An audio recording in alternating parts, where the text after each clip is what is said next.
everyone, it's Lynette with Charm Grammy Crochet. How are you today? Today is Sunday. It's our last day in San Diego. We leave in the morning. So I spent most of the afternoon with Trish.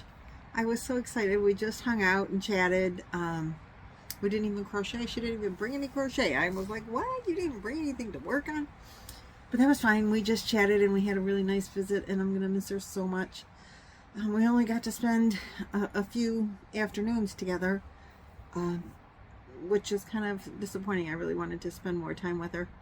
And Trish is my good friend from Mama Swift. We've been yarny friends and personal friends since the day we met. We just kind of hit it off.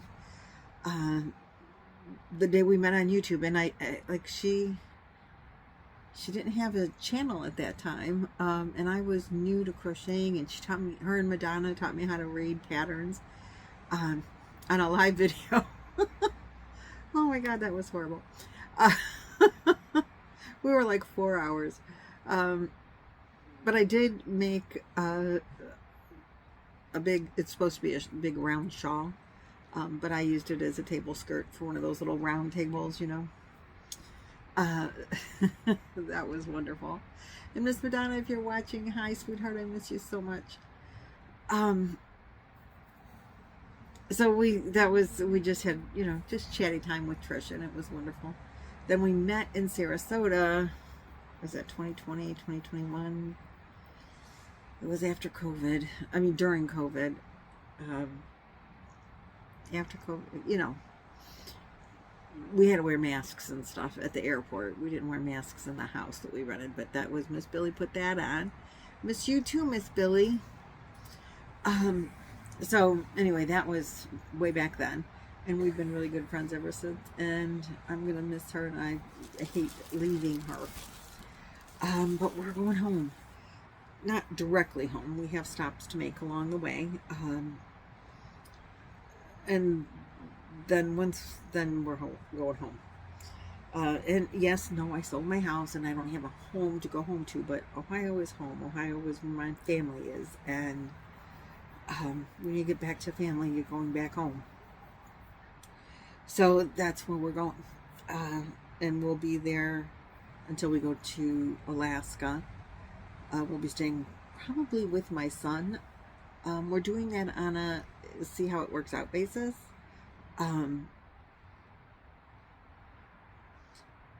There's plenty of room for us there, but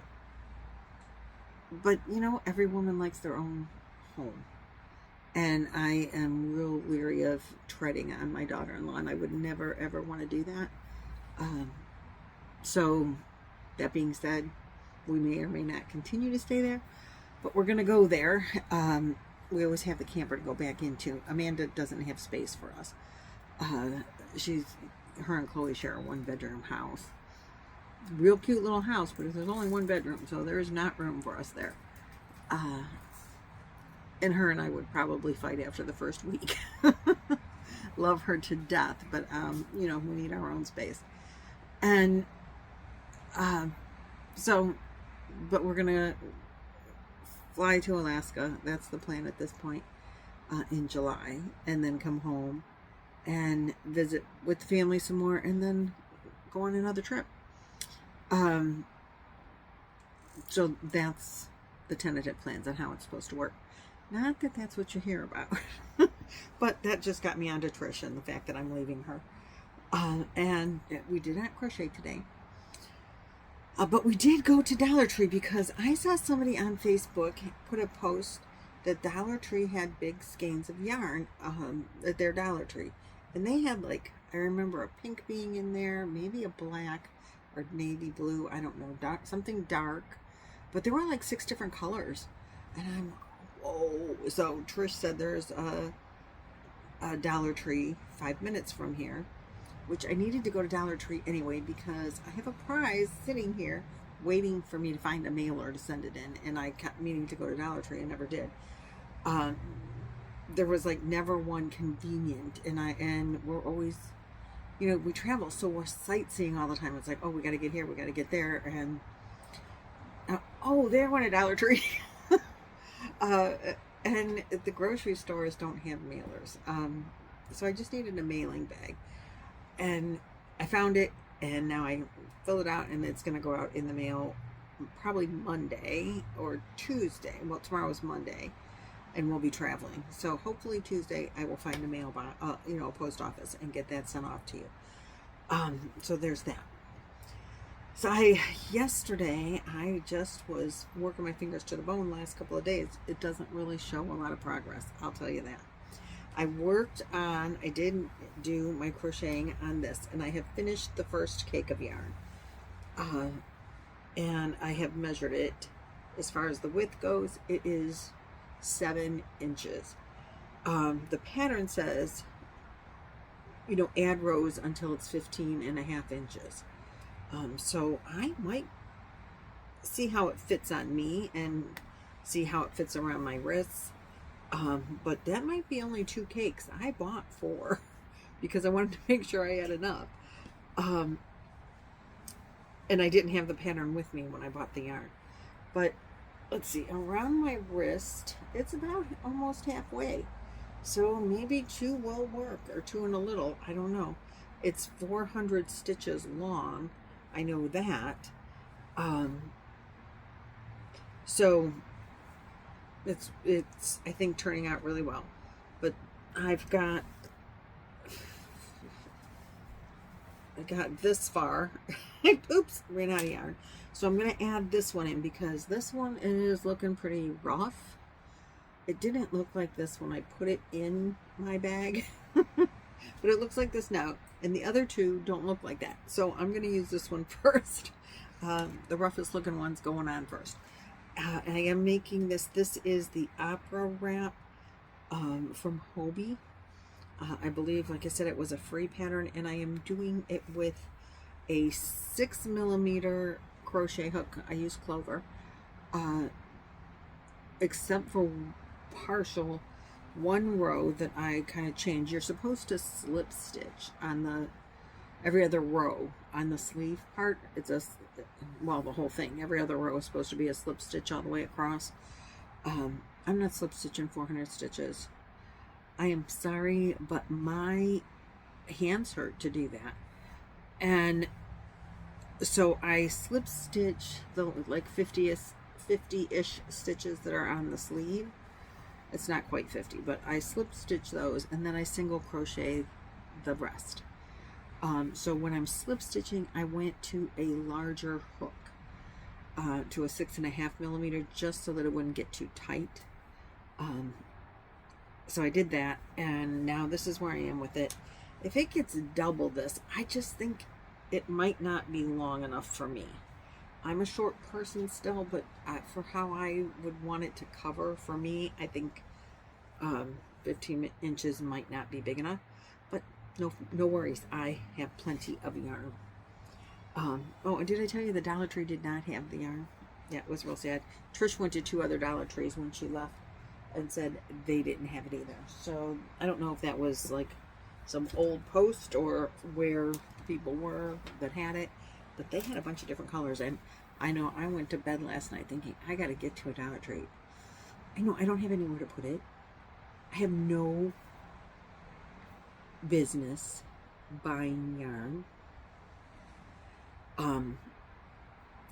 But everything in me says $5 a skein for those big, huge skeins. You have to buy it. And they had pretty colors. So it was not meant to me because they weren't there. So then I worked on my Designs by Can that Lynanne and I are also doing together. Lynanne from Nina's Knots. Now someone explained to me why this looks like there's 3. And when I reread the pattern, well, a couple people explained to me, but I did reread the pattern, and it is true. There are 3, but they're not in the same row. So you do a row with eyelets on the sides, and then you do the next row with the eyelets in the middle. But because the stitches are so small, and because I don't know my knitting that well, it appears that they're in the same row, but they are not. I am not changing the way I'm doing it. I did work on it. I did move up my lifelines. I put in, I have to pull it apart to know what I did. Okay, so I put in, I'm doing, I think I'm doing 4 rows, 1, 2, 3, 4 series of eyelets, and then 4 rows of no eyelets, and then the 4, so you have 2 increase rows, 2 decrease rows, but you decrease a row, increase, decrease, increase, so that's, you have to do, if you increase, you have to decrease. I mean, if you decrease, you have to increase the next time. So I have 4 rows of eyelets. I know it's so hard to see it. 1, 2, 3, yep, 4 rows. And then I did 4 rows of not eyelets. And I don't think it's enough. I think I need, because the stitches are so small, this is a 3-weight cotton yarn. I think I want more space on the no eyelets. So I think I'm going to do 4 more rows of those. So, because there's like, really, this is an increase row and then a separation row and then it's a decrease row, then a separation row, then an increase row, then a separation row, all the way across on this. All the way up. So it's really more like 8 rows. Right, because you decrease and then separate and then increase and then separate, and I did that 4 times, so 4 times 2 rows per, so that's 8 rows. So I think I need to do at least 8 rows of the knit. What do you guys think? And I'm leaving the middle blank, or maybe I could do 8 rows of the increase in the middle, and then 4 rows of this. That might look really cool. What do you think? Because I'm not changing it. I'm not gonna go back, and I'm not pulling it apart again. Not to change or to fix the way the pattern looks. Lynanne and I discussed it, and we just knew that she accidentally put the wrong picture with the pattern. But we just don't know how to read it very well and made mistakes. But that's okay. So I'm thinking either more rows of knit, or go ahead and do a section of this in the middle and do that 4 times with the knitting on each end. That could be really cool looking, right? And just do that over and over and over again. I might do that. You guys let me know what you think. I think I am gonna go 4 more rows of just knitting no matter what. I'm gonna do that. And then if we decide that we should do the knitting, the 2 togethers, the eyelets in the middle for 8 rows like this, 2 sets of decreases and 2 sets of increases with the row in the middle. So this would only be, a little bit bigger, and then those eyelet rows, and then go back to this. That could be really pretty. What do you think? I think I kind of like that idea. I'm kind of winging it and making it up as I go, because why not? Life's short. I think I would like it just like this, but I'm kind of liking that idea. Oh, and by the way, one of my wonderful subscribers said, I fight with the 2 together. So they said, if you are fighting with the 2 together, stick your needle in the one that always gives me trouble, which is the one closest, like the bottom one out of the 2 that you're trying to stick it in. Stick it in there first, all by itself, and pull that stitch a little bit, so make it a little bit wider. Then you won't have the problem, because I keep splitting the yarn. So she's like, oh, we'll just point. I have to take the little elephant out. Isn't it so cute? Okay. So if I'm going to do a 2 together right here with these 2, like pull this bottom stitch out and stretch it out a little bit, and then, obviously it's going to be easier not on the metal part. Then it'll be easier anyway, she said, to get 2 together. Then you can just knit the 2 together without fighting and splitting my yarn. And I'm like, that's a great idea. I'm going to I'm going to try that, and I am going to pass it along, and I'll let you guys know how it works.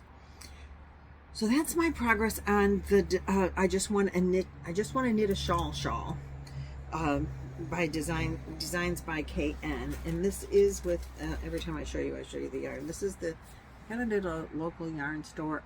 I just don't remember which one. And it's so pretty, but it is a 3-weight 100% cotton. So that's the progress I made on it, which was just adding 2 more rows of the decreases and increases, and I added 4 rows of just plain knitting, and then I just put it aside to work on the other knit project, which is the one by Flux, and goodness, I cannot remember the name. Fall Shawl. That's the name of it. I worked on it. Now this is kind of a variation of Grandma's favorite dishcloth, which is apparently a very famous knitted dishcloth. But instead of making it square, you just keep making it big. And there are additional kinds of designs that you can add to Grandma's favorite dishcloth to make it not just knit, which is what I decided to do.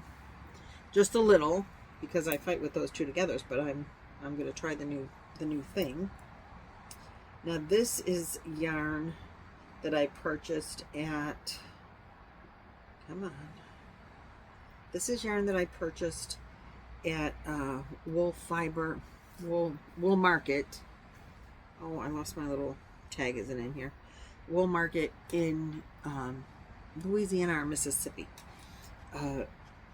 And so what I did was 48 rows of just knit, and then so I had even number of stitches.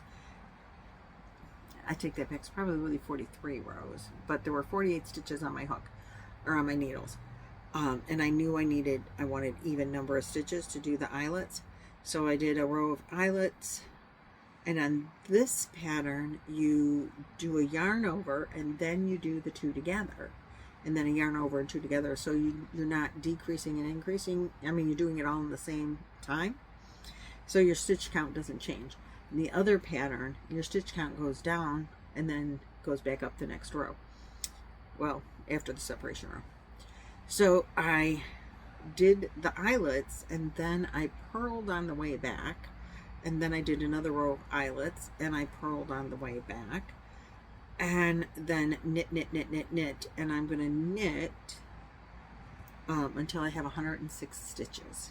I do not have that yet, but I'm getting close. The last time I showed it to you, oh goodness, what are you doing here? Okay, there. This is working out really well, by the way. I did move it, and I will move it again before I start knitting again, but I started knitting and I forgot to move it, so it was a couple of rows up from the eyelets down here. And so I knitted all of this yesterday, or most of this yesterday. I did a lot. I was knitting pretty quick because I did all of that. Maybe the yarn was maybe here, so I probably knitted this many rows, which for me was pretty good. It took me way more than 10 minutes, let me tell you. But my 10-minute knitting is getting somewhere. I'm learning to knit. And anyway, I did that many rows, and I was at 76 stitches, and then I added a couple more rows.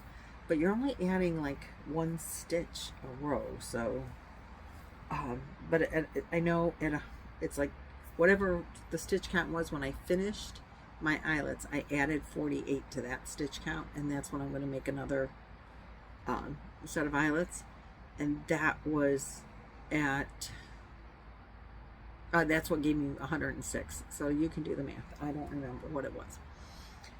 But I did write down at 106, that's when I need to do the eyelets again. I want to do it on an even row. because I just feel like that makes it better. I don't know why. My instincts say do it on an even count row. So that's what I did. And it's turning out. I'm really happy with it. And I love the colors. I am still working on the first skein. This is a fingering weight. There's like 430 some yards here. I bought 3 of these to make this shawl. I realize it's not very big yet. I may get this done before I turn 80. We'll see how big it is after 1. But I do have 3 different colors. I mean, the middle one is a different color. Oh, that's not in this bag. That's in this bag. The middle one, I mean, it's the same. It's purples, but it's got yellowish and creamish colors in there. And then the next one is more tonal purples, but with a little bit of the lighter yarn in it too. So they said, do the darkest one, then do this one, then do this one. Uh-oh. I started with the wrong one. How did I ever do that? This one says number 1. Oh, it's still in there. That's number 3. I know that's number 3. So here's the wool. There we go. Oops, goes there. Wool market fibers. And yeah, 437 yards of fingering weight yarn. And I'm carrying it in this little guy for the most part. But then I put that in the bigger bag with the other yarns. And that's where I'm at. I'm all caught up with these things. I still have not touched my hexies again. I showed you the look at the draw. That's all caught up. So the only thing I haven't worked on is the hexies. And I really want to. But when I sit down, I'm like, oh, I haven't knitted for 10 minutes today. So I need to work on a knit project. And I tend to take my traveling scarf in the car to work on, even though I worked on this a little in the car too. I forgot about that. Because it's a nice, convenient little package. No, I take that back. I took my scarf and I never worked on it. We were sightseeing. I got some great sightseeing done. Oh, you guys, this is a totally whole, I'm done with the whole yarny thing. But you know, this is so cool. During spring break, when my daughter was on spring break, you know, she's a teacher. Well, now she's an administrator in a school system, and so she goes on spring break when it's spring break. And so when they had spring break, her and Chloe went to Florida. And while they were in Florida, she filmed the spaceship taking off, taking astronauts to, I guess, circle the moon. First time we've had men in space in 50 years. I had no idea that was happening. We don't tend to watch the news. I know it's terrible, but we tend not to watch the news. Not because we don't care what's going on, just because we can't find local news most of the time. We do get the news from Cleveland, but we're usually out and about, and we're in a different time zone, and so like we miss the news quite a bit. So anyway, we didn't know that there was men in space. She sends us this video of rockets going off, and we're like, oh yay, you got to see them launch something, you know, that was kind of cool. She did not specify that it was the rockets going into space, going into, you know, with people on it, astronauts, and we didn't have any idea. We're like, oh yay, cool, Moo. I call her Moo. I've been calling her Moo since she was a baby. Well, we are in Point Loma. I'm going to say the wrong names. So, anyway, it is Point Loma is there. It's a Cordova Caprillo. It's Cabrillo. And there's a monument there. And someone said you should go there, so we did. And there's a naval base there. It's a state park. Well, naval base below it. It's a national park, and our national park pass got us in free. Yay, yay, yay. So glad we bought that. So we go up there, and we're showing the guy our pass. He's letting us in, and he says, oh, you'll get to see the Artemis. It's coming in right at the point. And we're like, the Artemis? What is he talking about? Well, we drive up, and there's this boat coming in. I will try to put a picture in here. And we got to watch it come in, and it's the boat that brought in the capsule from the spaceship with the astronauts on it. So the astronauts are probably on the boat, and the capsule is on the boat. The capsule is in the hangar. You can't see it, but it is the Artemis, and it is bringing in the capsule. So we stand up there and we watched it come in, because we've never seen those kind of big ships like really doing anything. And so that was really kind of exciting, and we hung out up there for quite a bit. It was beautiful, and that'll be in the whole nother video, but it was so cool to see that the ship bringing that in. We thought at first that the capsule, when we first learned what was actually happening, we thought we saw the top of the capsule, but it was just part of the ship. That we just don't know ships that well to know that that's what it was, until it got closer and we could zoom in and see, and we could see with the binoculars. But it was very cool to see. So I send pictures to the kids and I'm like, we didn't even know there was a man in space. My daughter's like, Mom, I sent you that video. She didn't say that it was a spaceship video. She just said rockets were being, it's launching or something, we'll see the launch. You can see the launch. We didn't know what it was. So that was really kind of funny. But I will put a picture of the Artemis in here. There were tugboats waiting for it, and we like, what are those boats? They must be waiting for that big ship. And compared to like an aircraft carrier, this is a very small ship. Compared to the tugboats, it was a very large ship, and there were two tugboats to tug it in. They let it the way in there, but we did not see them hook up, and we were watching. We did not see them. I don't think the tugboats actually pulled the boat, or maybe if it got closer to when we couldn't see it, but they got pretty close together in that, and we didn't see any kind of activity that looked like the tugboats were tugging the ship. So anyway, that's enough of that little story, but it was pretty cool. And we spent more time there than we anticipated, because we were watching the ships, or the one ship, and we were talking to the naturalists there, and it was pretty cool to say the least. It was pretty cool, and we were very glad that we went. And I'll show you more about that when I do the California video. But I know I still owe you the Arizona video. We've been really busy here. There's a lot to see, and when we weren't like on a rest day, not sightseeing day, I spent the day with Trish.